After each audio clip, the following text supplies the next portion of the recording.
Donald Trump aide Stephen Miller went on TV and delivered two economic claims that are simply false. But he did something that's very popular in the MAGA right, which is he says things that are untrue with complete confidence, this indignant anger. And it's kind of useful to him because when your audience doesn't know the numbers or have any clue what's going on, you can make up whatever damn story you want. See if you can find the lies in what he says here. Atlantic, they should all be required to register as a Democrat political action committee. I mean, let's just think through some of the things that you mentioned. President Trump has been in office in his second term for a year and a half and has solved problems that plagued this nation for decades, generations, or even longer. I mean, just go through the foreign policy piece here. He's completely rebalanced our trading relationship with Canada. He has protected American manufacturing and essential supply chains from China. He has completely rebalanced NATO and ensured that other nations pay their fair share. He is now pursuing peace in the Korean Peninsula, which hasn't been achieved since the armistice in the 1950s.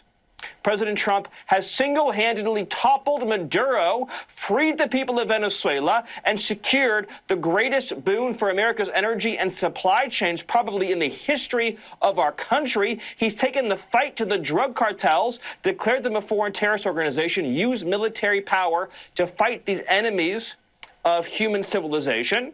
And as you have mentioned, he stopped Iran, the Islamic theocracy of Iran, from obtaining a nuclear weapon that could destroy an entire city. And now you come at home, he's unleashed American energy, he's building pipelines, he's bringing the price of gas down from the heinous highs of the Biden administration, he's taken inflation from the highest level in American history down to 2%. All right, let's stop there. I want to focus on those last two claims. First of all, the average price of regular gasoline in the United States is over $4 a gallon right now. That's not going down. It's gone up recently. It's up about $1 over a year ago. It's a big increase, and a lot of it is because of Trump's Iran war and the tariffs.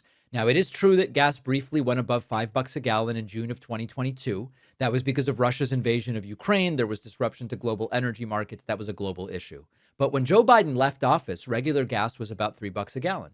And then it went up under Donald Trump, especially after Trump launched the war against Iran and shipping through the Strait of Hormuz was disrupted. So Miller wants to compare today's price with the 1 week that gas was really expensive globally during Joe Biden's 4-year presidency.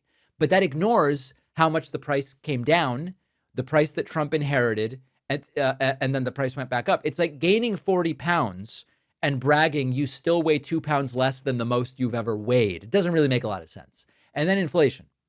Miller goes, we were taken by Trump from the highest inflation in American history down to 2%. Extraordinarily dishonest. Every part of that is wrong. Now, again, June of 2022, between COVID and the Russian invasion of Ukraine, inflation peaked in the United States and in just about every Western developed democracy. It was really high. It was not the highest in American history. Inflation was above 14% in 1980. During the period around World War I, we had roughly 18% inflation. So 9% is the highest in a while, not in American history. But most importantly, when Biden left office, inflation was 2.9%. And Trump didn't get inflation down to 2%. Trump has seen inflation go up all the way up to 3.8% and more recently around 3.5%.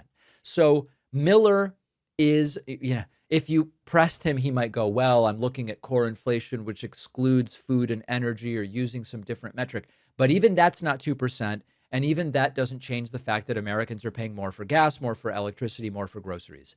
This is how the Trump economic propaganda system works. You take Biden's worst number, you compare it with a more convenient Trump number, you change the definition, and then you assume nobody's really going to go and check. The tragedy, and this is what is just so depressing in this country, a lot of people will hear Miller's claim confidently stated on Fox News, and they will believe Trump inherited record inflation in January of 25, and he got it down to 2%. And of course, the real story is the opposite. Trump inherited inflation below 3%, and it's now above 3%. Trump inherited gas at $3 a gallon, and now it's above $4 a gallon. When they think their audience is clueless, they will try making it all up. And when their audience is clueless, they get away with it. Now, the only potential saving grace here is that when people go to the pump, I think they kind of realize what's going on. And maybe you can bamboozle them a little bit about the trajectory of gas prices over time. But I think that a lot of these voters know, and they're not going to be tricked with this stuff in November. That's what we need to hope for, not because we hope that the country does terribly, but that if the country's not doing well, we hope that voters understand it and vote understanding that when they say, I'm going to vote for more Republicans or I'm going to vote for fewer Republicans. That's the goal for voting, to be responsive to what's going on out there in the streets. Saying everything's awesome didn't work for Biden Harris in 2024. It just didn't work. People were like, no, we don't believe you that that's what's going on. I don't think it's going to work for MAGA and Republicans either.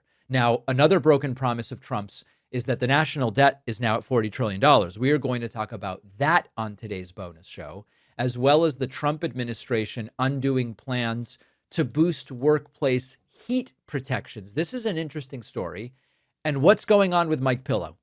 Is Mike Pillow finally giving up and going, I lost, that's it? The answer is, of course he's not. All of that and more on today's bonus show. Find it at joinpakman.com. And remember that my forthcoming book is now a month away. The book is Pay Attention. The final opportunity to get a signed copy will end soon. Go to davidpakman.com/attention. Get the signed copy, get the Kindle, get the audiobook, whatever you like. Let's do it. I'll see you on the bonus show. Thanks for watching. Check out another one of our videos and make sure to subscribe so YouTube keeps our content in your feed. And if you prefer audio, subscribe to the podcast on Spotify or Apple.